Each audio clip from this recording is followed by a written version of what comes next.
চাঁদপুরের ডাকাতিয়া নদীর পাড়ে পরিত্যক্ত ইট ভাটায় বালু ভরাট করে ৫১ জাতের রঙিন আমের বাগান গড়ে তুলেছেন এক উদ্যোক্তা। সম্পূর্ণ অর্গানিক পদ্ধতিতে চাষ করা এই আম সাইজে বড় ও রঙিন হওয়ায় দেশীয় অনেক জাতকে হার মানাচ্ছে। দ্রুতই এসব আম বাজারজাত করা হবে বলে জানিয়েছেন উদ্যোক্তা।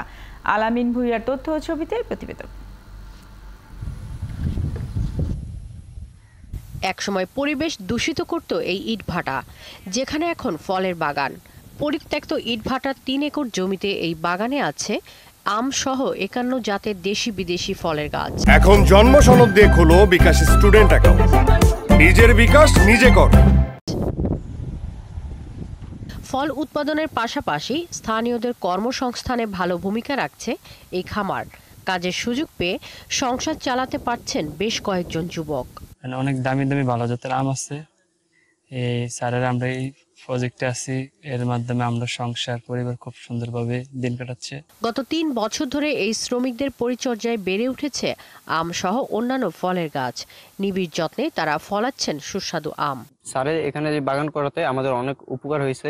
আমাদের এলাকার পাশে আমরা এখানে চাকরি করতেছি, কাজ করে আমাদের পরিবার সচ্ছলভাবে চালাচ্ছি। পরিত্যক্ত ইটভাটায় পরিবেশ বান্ধব এমন খামারের উদ্যোক্তা হেলাল উদ্দিন একসময় সাংবাদিকতা করতেন। ফলের প্রতি আগ্রহ থেকে সাংবাদিকতা ছেড়ে চাঁদপুরের ডাকাতিয়া নদীর পাড়ে গড়ে তোলেন ফ্রুটস ভ্যালি অ্যাগ্রো ফার্ম। এইভাবে যদি আমরা এই ধরনের আমগুলি আমরা ছড়িয়ে দিতে পারি, নতুন উদ্যোক্তা সৃষ্টি হয়, আমি মনে করি এই দেশ একদিন আম এক্সপোর্ট করে বিশাল সফলতা অর্জন করবে।